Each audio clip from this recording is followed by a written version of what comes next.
What is up, Life Fam? Welcome to another video. My name is David, your spiritual life coach, here to help you through your spiritual awakening. I get a pretty decent number of questions from people that have this innate knowing that there is something deeper to life than what they may have been raised and socially conditioned to believe.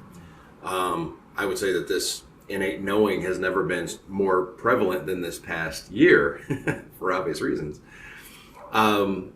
So this innate knowing will usually lead to, hey, what's my next step? How do I dig deep into this and really kind of go down that rabbit hole of the spiritual awakening? So this question essentially boils down to how to have a spiritual awakening. So let's get into this topic of how to have a spiritual awakening right now. Let's go.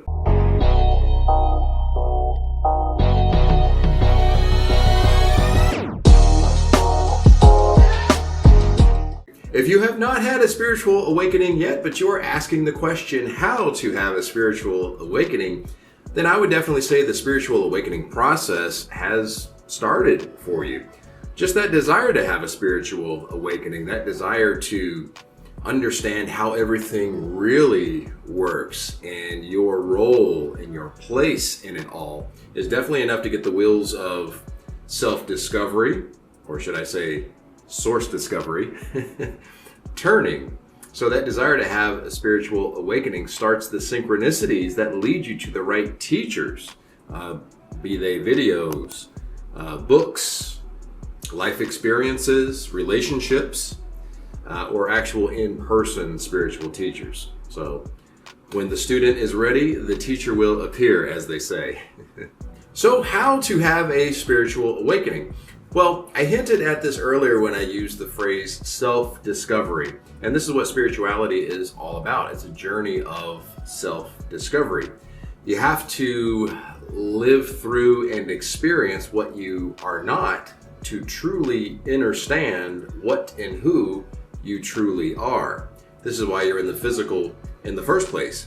This is why you chose which social conditioning you would need to learn your way out of before you decided to incarnate. So how do we start the self-discovery process? Well, we simply ask the question that humans have been asking for millennia, which are, who am I and what am I? So it's that ability of self-awareness and introspection that sets us apart from the other mammals. You'll need to carve out some time by yourself to get to know yourself. So this may include taking a mental health break from all social media or any relationships that make you feel bad or are fraught with drama. And when you're in that quiet place and you're still and you've let the random thoughts kind of come and go and dissolve away and your mind is still and quiet, ask the question, who am I? And just listen.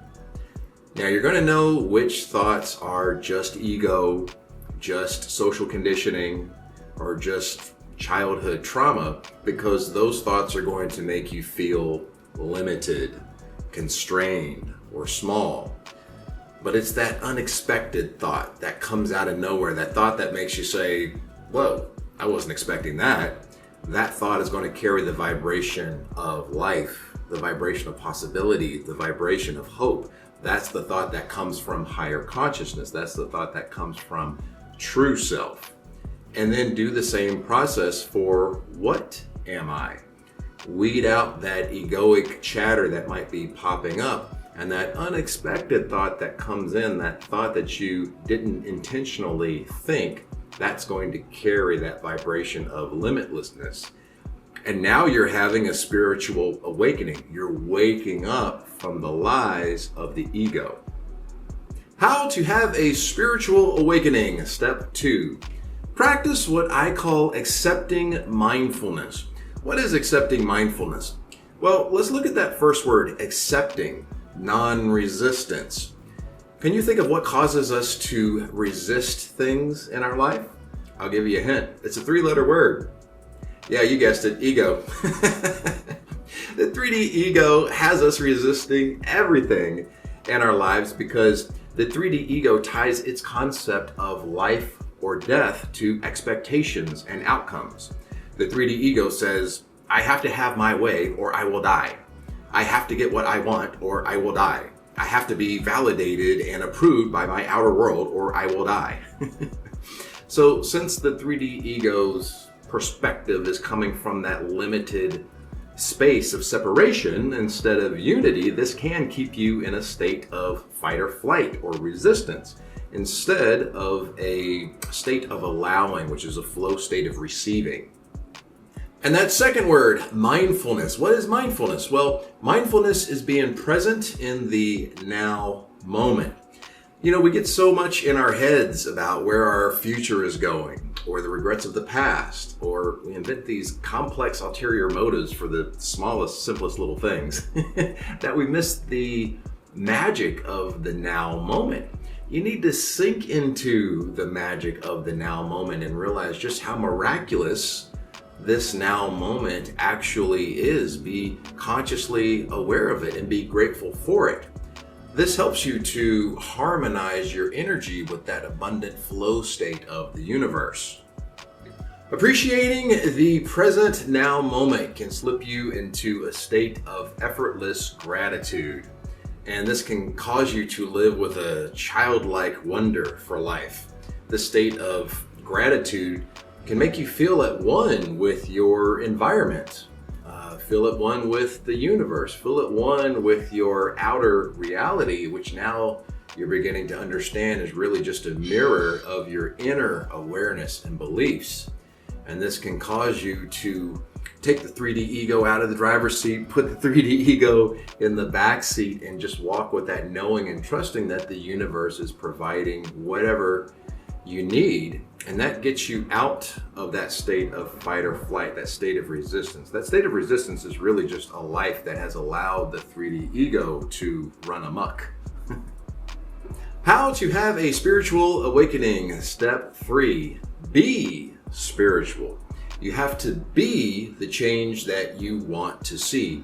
You have to self-identify as spiritual if spirituality is to take a true foothold in your life. You can't just wake up in the morning, read a spiritual book, and then get out into traffic and flip off the first person that cuts you off. We've all been there, Light Fam, no judgment, myself included. But spirituality can be as simple as listing 5 things for which you're grateful before getting out of bed in the morning. Being spiritual can be as simple as stepping out onto your balcony and saying, I love you, life. Thank you, life. I'm so thankful that today is the greatest day of my life so far. See that mindset change right there? That is not a mindset that believes it's a victim of circumstance or that you have to take something to get something. No, that's a mindset that believes the universe has already provided overwhelming abundance for everybody, not just yourself.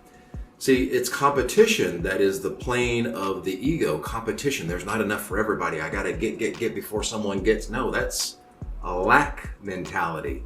Being spiritual is understanding that abundance is an energy. It's a flow. It's infinite. And you walk in this understanding that the universe is already providing everything that you need to be a blessing to your fellow human, whether that be in the form of your time, or your love, or your compassion, or financial blessings. Being spiritual can be as easy as stopping before you speak and asking yourself, is what you're about to say coming from a place of ego?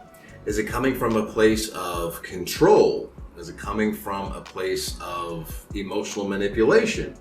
Is it coming from a place of pettiness and passive aggressiveness? Is it coming from a place of insecurity, boastfulness, or seeking validation? The more you become aware of ego, the more that you can purposely operate outside of it and then choose words of life. Do your words have life and light in them today, Light Fam? How to have a spiritual awakening. Step 4, meditation. Yes, as obvious and cliche as this is, I cannot stress how important it is to have a daily meditative practice. You know, aside from being the cure for stress and anxiety, yes, no pharmaceuticals needed or any other vices. Meditation will cure your anxiety and stress. But aside from that, you can communicate with your team in the unseen. So these are your spirit guides, your ancestral guides, your guardians. You can have a Kundalini awakening. You can access your Akashic record. You can heal personal trauma. You can heal your relationships. You can sit in that knowing and awareness of your thoughts and see those thoughts manifest in your physical reality.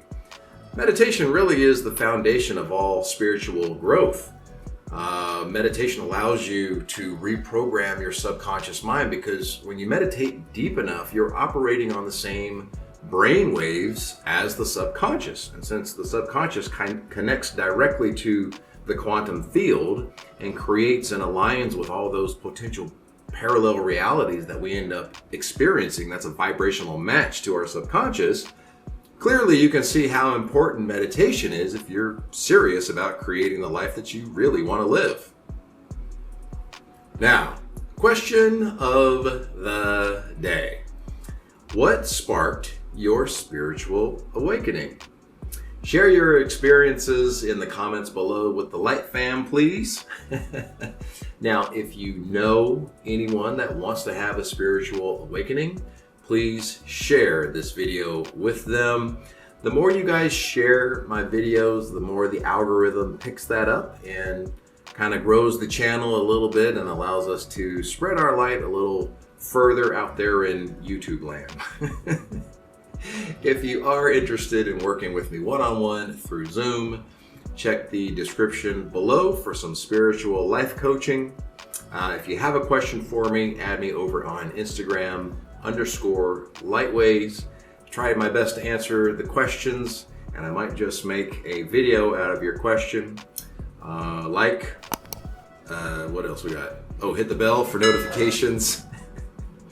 What else we got? Oh, subscribe. Yes, subscribe. I'm rambling, guys. I will see you in the next video.